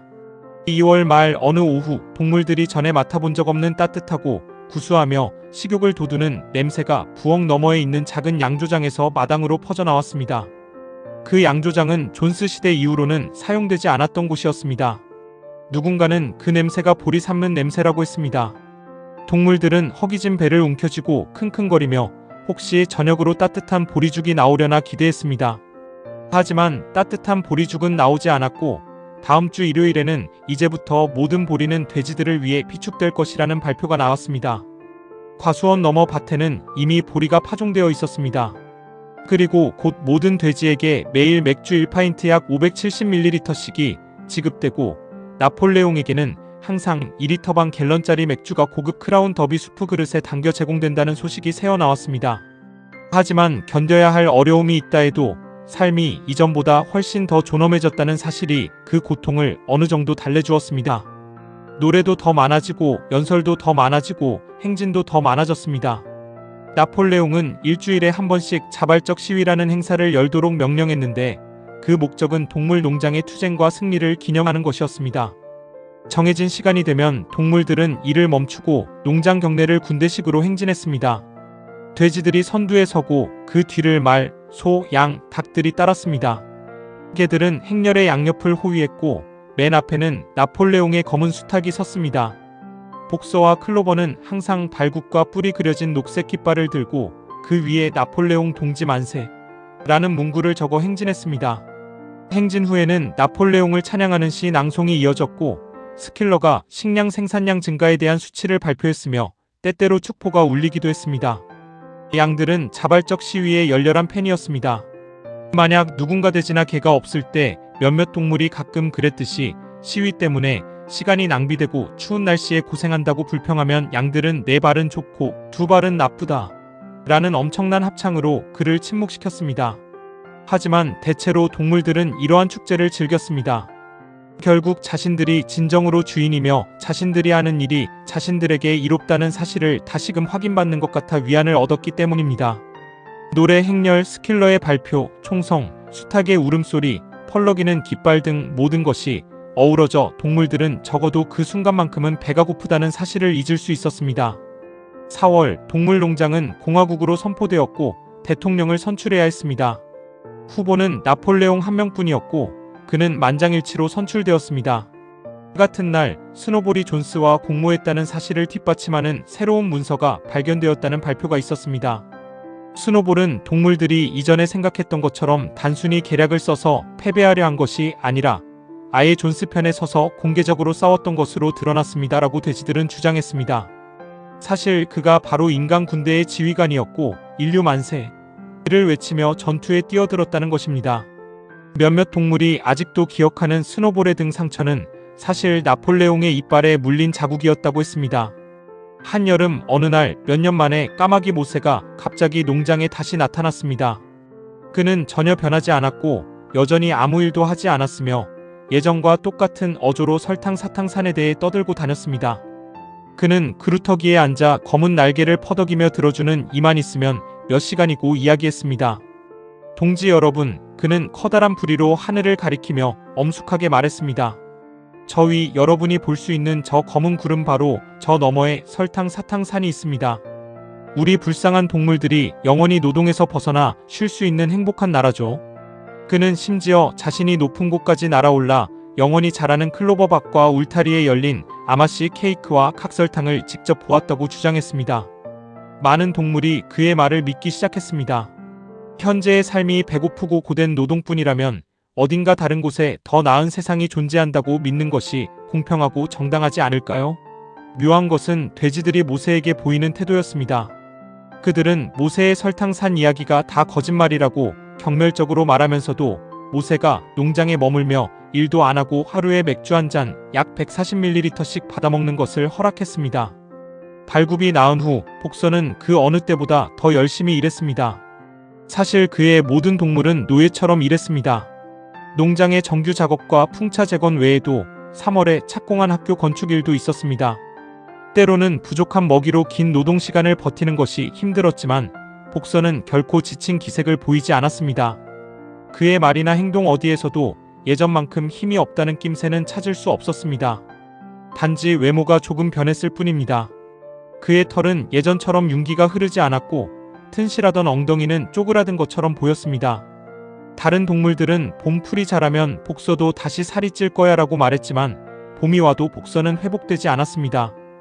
때때로 채석장 비탈길에서 거대한 바위의 무게를 온몸으로 버티며 근육을 부들부들 떨 때면 그를 지탱해 주는 것은 오직 계속 일하겠다는 정신력뿐인 듯 보였습니다. 그럴 때마다 그의 입술은 더 열심히 일해야겠다라고 움직였지만 목소리는 나오지 않았습니다. 클로버와 벤자민은 다시 한번 그에게 제발 건강 좀 챙기라고 사정했지만 복서는 아랑곳하지 않았습니다. 그의 12번째 생일이 다가오고 있었습니다. 은퇴하기 전에 돌을 충분히 모아놓을 수만 있다면 무슨 일이 일어나도 상관없다는 생각이었습니다. 어느 여름날 늦은 저녁 복서에게 무슨 일이 생겼다는 소문이 농장에 쫙 퍼졌습니다. 복서가 혼자 풍차터로 돌을 끌고 나갔다는 소문이었습니다. 아니나 다를까 소문은 사실이었습니다. 몇 분 후 비둘기 2마리가 날아와 급한 소식을 전했습니다. 복서가 쓰러졌어요. 옆으로 넘어져서 일어나질 못해요. 농장의 동물 절반이 풍차 언덕으로 달려갔습니다. 복서는 수레채 사이에 목을 축 늘어뜨린 채 쓰러져 있었고 고개조차 들지 못했습니다. 눈은 초점을 잃었고 옆구리는 땀으로 흠뻑 젖어 있었습니다. 입에서는 가느다란 피가 흘러나오고 있었습니다. 클로버가 복서 옆에 무릎을 꿇었습니다. 복서. 그녀가 울먹였습니다. 어떻게 된 거야?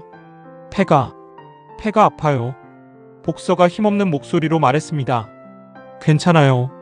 저 없이도 풍차는 완성할 수 있을 거예요. 돌도 꽤 많이 쌓아놨으니까요. 어차피 저도 한 달밖에 안 남았었잖아요. 사실 은퇴를 손꼽아 기다리고 있었거든요. 벤자민도 나이가 들었으니 어쩌면 그도 저와 함께 은퇴해서 말동무가 되어줄지도 모르겠네요. 당장 도움을 요청해야 해. 클로버가 말했습니다. 누구든 빨리 가서 스킬러에게 이 사실을 알려줘. 다른 동물들은 모두 즉시 농가로 달려가 스킬러에게 소식을 전했습니다. 클로버와 벤자민만 남았는데 벤자민은 복서 옆에 누워 말없이 긴 꼬리로 파리를 쫓아주었습니다. 약 15분 후 스킬러가 동정과 걱정이 가득한 표정을 지으며 나타났습니다. 그는 나폴레옹 동지가 농장의 가장 충성스러운 일꾼인 복서에게 닥친 불행을 매우 슬퍼하고 있으며 최고의 치료를 위해 윌링던의 병원으로 복서를 보낼 준비를 하고 있다고 말했습니다. 동물들은 이 말에 약간 불안해했습니다. 몰리와 스노볼을 제외하고는 어떤 동물도 농장을 떠난 적이 없었기에 아픈 동료를 인간의 손에 맡긴다는 것이 내키지 않았습니다. 그러나 스킬러는 윌링던의 전문 수의사가 농장에서보다 훨씬 더 잘 치료해 줄 것이라고 동물들을 설득했습니다. 약 30분 후 복서는 어느 정도 기력을 회복하여 비틀거리며 일어섰고 절뚝거리며 마구간으로 돌아갔습니다. 그곳에는 클로버와 벤자민이 짚을 두툼하게 깔아 좋은 잠자리를 마련해 두었습니다. 복서는 이틀 동안 마구간에 머물렀습니다. 돼지들은 욕실 약장에서 찾은 분홍색 약병을 보내주었고 클로버는 식사 후에 하루 2번씩 약을 먹였습니다. 저녁에는 클로버가 곁에 누워 말동무를 해주었고 벤자민은 파리를 쫓아주었습니다. 복서는 일어난 일에 대해 후회하지 않는다고 했습니다. 잘 회복하면 앞으로 3년은 더 살 수 있을 거라며 넓은 방목지 한 구석에서 평화롭게 보낼 노년을 기대했습니다. 공부하고 지식을 쌓을 여유를 갖는 건 난생 처음이 될 터였습니다. 그는 남은 생애를 알파벳 나머지 22자를 배우는 데 바치고 싶다고 말했습니다. 하지만 벤자민과 클로버는 일과가 끝난 후에만 복서와 함께 있을 수 있었는데 하필 복서를 데려갈 벤이 온 것은 한낮이었습니다. 동물들은 돼지의 감독 아래 순모밭에서 김을 메고 있었는데 그때 벤자민이 농장 건물 쪽에서 목청껏 소리를 지르며 질주해 오는 것을 보고 깜짝 놀랐습니다. 벤자민이 그렇게 흥분한 것도 그렇게 빨리 달리는 것도 처음 보는 모습이었습니다. 빨리 벤자민이 소리쳤습니다. 다들 이리 와봐. 놈들이 복서를 데려가고 있어. 돼지의 허락을 기다릴 새도 없이 동물들은 하던 일을 멈추고 농장 건물로 달려갔습니다. 아니나 다를까 마당에는 말 2마리가 끄는 커다란 벤이 서 있었고 옆면에는 글자가 쓰여 있었으며 운전석에는 중절모를 쓴 교활한 인상의 남자가 앉아 있었습니다. 그리고 복서의 마구간은 텅 비어 있었습니다. 동물들이 벤 주위로 몰려들었습니다. 잘가 복서. 그들이 합창하듯 외쳤습니다. 잘가. 이 바보들. 멍청이들. 벤자민이 그들 주위를 펄쩍펄쩍 뛰며 작은 발굽으로 땅을 쾅쾅 구르며 소리쳤습니다. 바보들아. 저 차 옆면에 뭐라고 쓰여 있는지 안 보여? 그제야 동물들은 멈칫했고 정적이 흘렀습니다. 뮤리엘이 글자를 더듬더듬 읽으려 했지만 벤자민이 그녀를 밀치고 죽음과도 같은 침묵 속에서 또렷하게 읽어내려갔습니다. 알프레드 시몬즈, 말 도살업자 및 악교 제조업자 윌링던. 가죽 및 뼈가루 판매. 깨 사료 공급. 이게 무슨 뜻인지 모르겠어? 놈들이 복서를 도살장으로 끌고 가는 거라고. 동물들에게서 공포에 질린 비명이 터져나왔습니다. 바로 그 순간 마부석의 남자가 채찍을 휘둘렀고 마차는 속도를 내며 마당을 빠져나갔습니다. 모든 동물이 울부짖으며 뒤를 쫓았습니다. 클로버가 필사적으로 앞장섰습니다. 마차는 점점 속도를 냈습니다. 클로버는 늙고 굳은 다리를 억지로 움직여 전력 질주를 시도했고 간신히 구보로 따라붙었습니다. 복서. 클로버가 절규했습니다. 복서. 복서. 복서. 바로 그때 밖에 소란을 들었는지 코에 흰 줄무늬가 있는 복서의 얼굴이 마차 뒤쪽 작은 창문에 나타났습니다. 복서. 클로버가 찢어지는 목소리로 외쳤습니다. 복서. 내려. 빨리 거기서 나와. 놈들이 널 죽이려고 끌고 가는 거야. 모든 동물이 복서 탈출해. 나와. 라고 소리쳤습니다. 하지만 벤은 이미 속도를 높여 멀어지고 있었습니다. 복서가 클로버의 말을 알아들었는지는 알 수 없었습니다. 하지만 잠시 후 복서의 얼굴이 창문에서 사라지더니 벤 안에서 쿵쿵거리는 엄청난 발굽 소리가 울려 퍼졌습니다. 복서가 안에서 문을 부수려고 발길질을 시작한 것입니다. 예전 같았으면 복서의 발길질 몇 번이면 저런 벤쯤은 성냥갑처럼 박살났겠지만 안타깝게도 지금 그의 힘은 다 빠져버린 상태였습니다. 잠시 후 발굽 소리는 점점 약해지더니 이내 완전히 멈췄습니다. 절망에 빠진 동물들은 벤을 끄는 2마리의 말에게 멈추라고 애원했습니다. 동지들 제발 동료를 죽음으로 끌고 가지마. 하지만 영문도 모르는 멍청한 말들은 귀를 젖히고 속도만 더 낼 뿐이었습니다. 벤은 대문을 통과해 도로 저편으로 빠르게 사라졌습니다. 복서의 얼굴은 다시는 나타나지 않았습니다. 그렇게 복서는 떠났고 다시는 볼 수 없었습니다. 사흘 후 복서가 윌링던 병원에서 극진한 치료를 받았음에도 불구하고 숨을 거두었다는 소식이 전해졌습니다. 스킬러가 침통한 표정으로 소식을 전하러 왔습니다. 그는 복서의 임종을 지켰다고 말했습니다. 제가 본 것 중 가장 가슴 아픈 장면이었습니다. 스킬러는 앞발로 눈물을 훔치며 말했습니다. 저는 마지막 순간까지 그의 곁을 지켰습니다.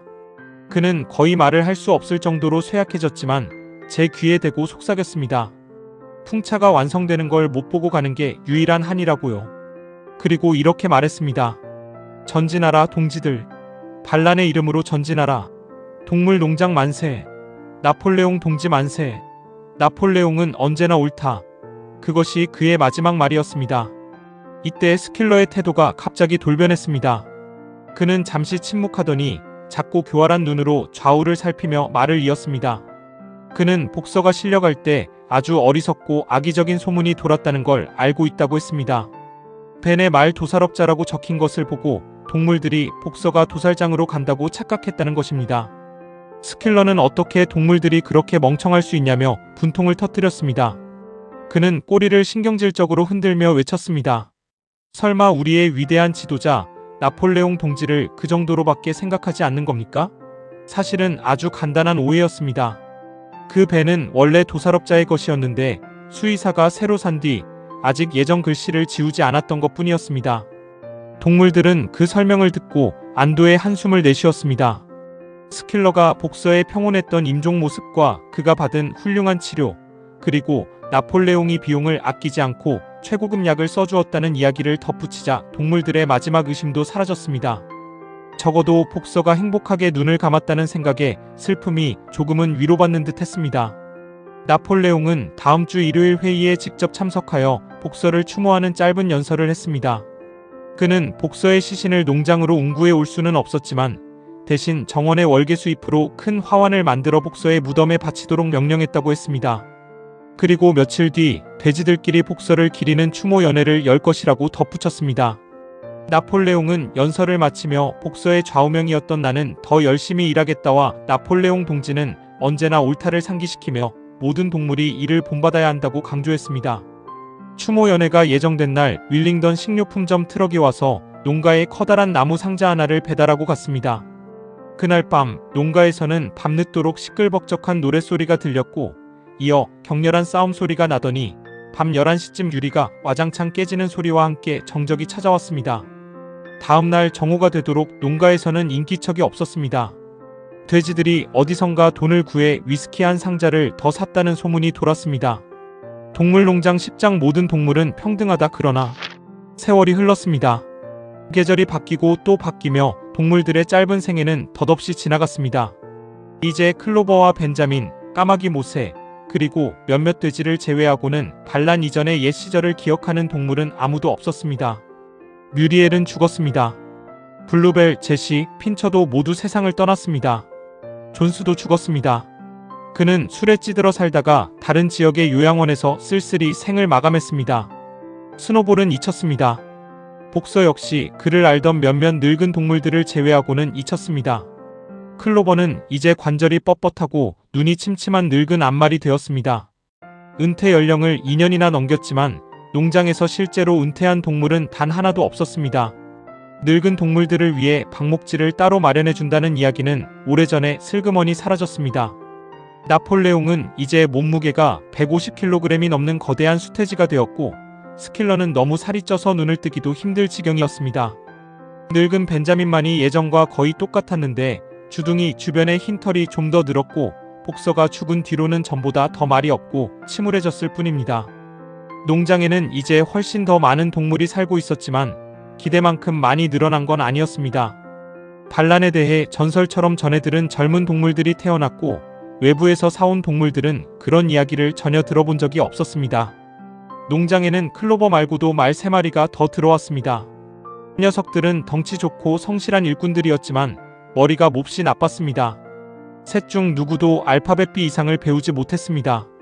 그들은 반란이나 동물주의에 대해 듣는 대로 특히 클로버가 해주는 말을 맹목적으로 믿고 따랐지만 그 내용을 얼마나 이해하는지는 의심스러웠습니다. 농장은 더 번창했고 체계도 잘 잡혔습니다. 필킹턴 씨에게서 밭 2필지를 사들여 규모도 커졌습니다.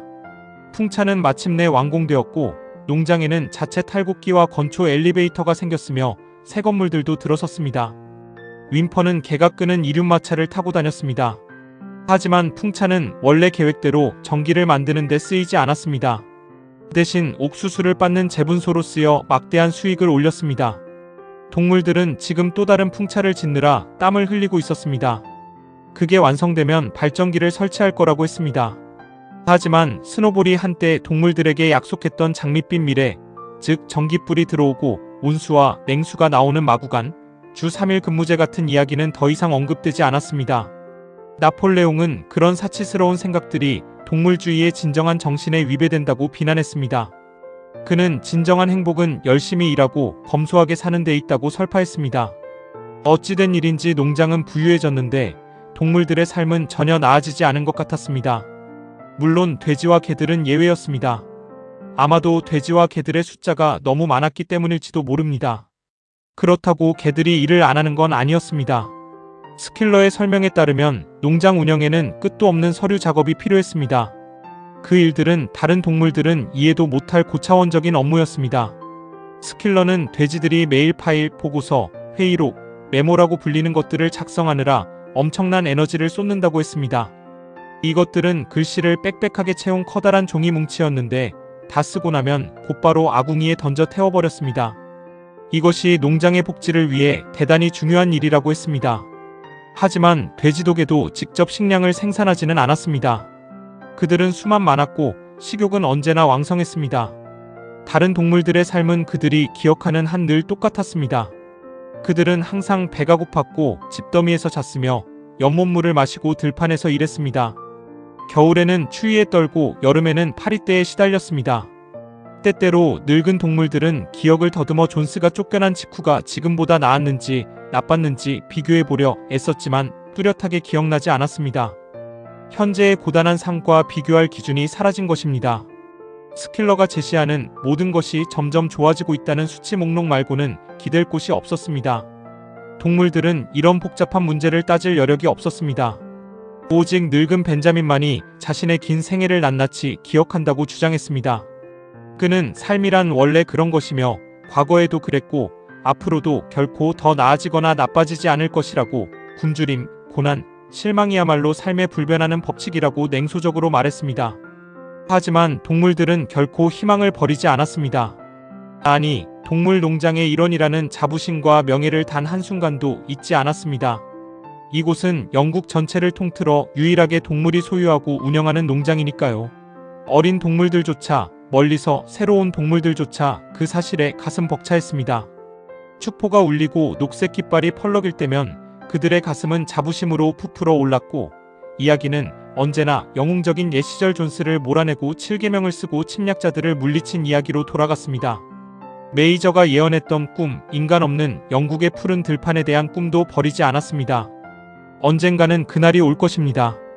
당장은 아닐지라도, 우리 생애에 오지 않을지라도 언젠가는 반드시. 금지된 노래 잉글랜드의 짐승들은 여전히 비밀리에 불리고 있었습니다. 농장의 모든 동물이 그 노래를 알고 있었지만 감히 소리내어 부르지 못할 뿐이었습니다. 삶은 고달프고 꿈은 멀었지만 그들은 자신들이 다른 동물들과 다르다는 것을 알았습니다. 그들이 겪는 굶주림은 인간 독재자를 위한 것이 아니었고 그들의 고된 노동은 자신들을 위한 것이었습니다. 그들 중 누구도 두 발로 걷지 않았습니다. 누구도 다른 동물을 주인님이라 부르지 않았습니다. 모든 동물은 평등했습니다. 초여름 어느 날 스킬러가 양들을 데리고 농장 반대편 자작나무 숲으로 갔습니다. 그는 양들에게 새로운 노래를 가르쳐야 하는데 조용한 곳이 필요하다며 일주일 내내 그곳에 머물게 했습니다. 양들이 돌아온 날 저녁 동물들이 일을 마치고 돌아오는데 마당에서 말의 공포에 질린 울음소리가 들렸습니다. 클로버의 목소리였습니다. 동물들이 모두 달려가 보니 기가 막힌 광경이 펼쳐져 있었습니다. 돼지 한 마리가 뒷다리로 서서 걷고 있었습니다.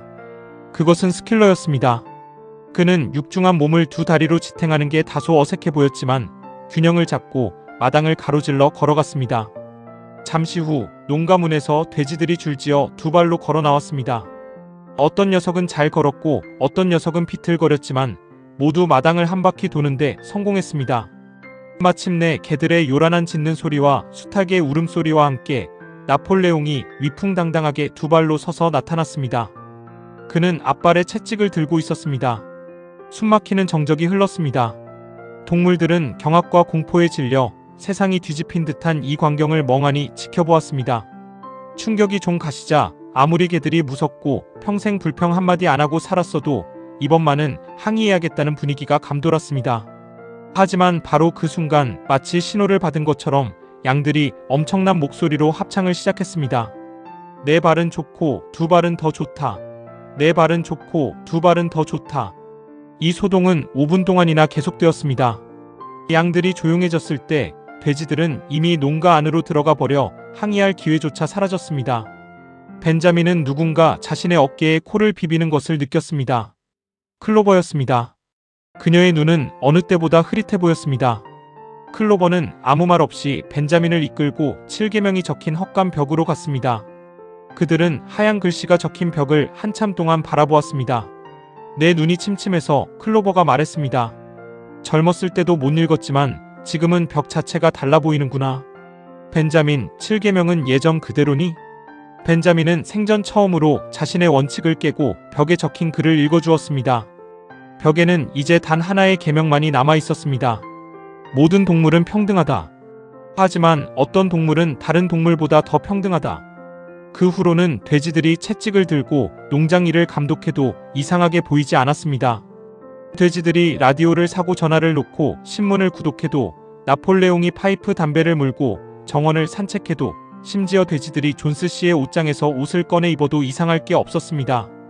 나폴레옹은 검은 코트에 사냥바지를 입었고, 그가 총애하는 암태지는 존스 부인의 실크 드레스를 입었습니다. 일주일 후 인근 농장주들이 시찰을 위해 방문했습니다. 그들은 농장의 효율적인 시스템, 특히 풍차를 보고 감탄했습니다. 동물들은 밭에서 잡초를 뽑으며 돼지를 무서워해야 할지, 인간을 무서워해야 할지 몰라 고개도 들지 못했습니다. 그날 저녁 농가에서 왁자지껄한 웃음소리와 노랫소리가 들려왔습니다. 동물과 인간이 평등하게 어울리는 소리였습니다. 호기심을 참지 못한 동물들은 살금살금 농가 정원으로 다가갔습니다. 클로버를 앞세워 창문으로 안을 들여다보았습니다. 긴 테이블에 6명의 농부와 6마리의 고위급 돼지가 둘러앉아 있었고, 나폴레옹은 상석을 차지하고 있었습니다. 그들은 카드놀이를 하다가 막 건배를 하려는 참이었습니다. 폭스우드 농장의 필킹턴 씨가 건배사를 했습니다. 그는 오랜 오해와 불신이 해소된 것을 기쁘게 생각한다고 했습니다. 과거에는 돼지가 운영하는 농장이 질서를 어지럽힐까봐 걱정했지만, 직접 와서 보니 오히려 하등 동물들에게 일을 더 많이 시키고 먹이는 더 적게 주는 훌륭한 시스템을 갖추고 있다며 칭찬했습니다. 그는 여러분에게 다스려야 할 하등 동물이 있다면 우리에겐 다스려야 할 하층민이 있습니다. 라는 농담을 던져 좌중을 웃음바다로 만들었습니다. 그는 동물 농장의 번영을 위하여 라고 건배를 제의했습니다. 나폴레옹도 일어나 화답했습니다. 그는 오해의 시대가 끝난 것을 환영하며 자신들의 목표는 이웃과 평화롭게 지내며 사업을 하는 것이라고 했습니다. 그리고 신뢰를 높이기 위해 몇 가지 어리석은 관습을 없애겠다고 발표했습니다. 서로를 동지라고 부르는 것, 멧돼지 두개골에 경례하는 것 등을 폐지하고, 깃발의 발굽과 뿔 무늬도 없애고 그냥 녹색 깃발만 쓰겠다고 했습니다. 마지막으로 그는 농장의 이름을 본래의 정확한 이름인 매너 농장으로 되돌리겠다고 선언했습니다. 건배합시다. 나폴레옹이 외쳤습니다. 매너 농장의 번영을 위하여. 우렁찬 환호 속에 잔이 비워졌습니다. 창밖에서 지켜보던 동물들은 문득 돼지들의 얼굴이 이상하게 변한 것 같은 느낌을 받았습니다. 클로버의 침침한 눈이 돼지들의 얼굴을 하나하나 훑었습니다. 턱이 여러 개로 겹치거나 주름진 모습들이 무언가 녹아내리며 변하는 것 같았습니다. 도대체 무엇이 변한 것일까요? 박수 소리가 잦아들고 카드게임이 다시 시작되자 동물들은 조용히 발길을 돌렸습니다. 하지만 얼마 못 가 그들은 다시 멈춰섰습니다.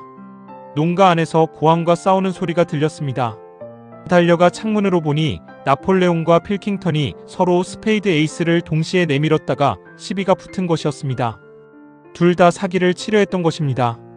12개의 목소리가 분노에 차서 고함을 지르고 있었는데 그 목소리들은 서로 너무나 똑같았습니다.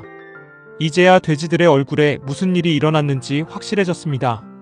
창밖의 동물들은 돼지에게서 인간으로, 인간에게서 돼지로, 다시 돼지에게서 인간으로 시선을 옮겼습니다.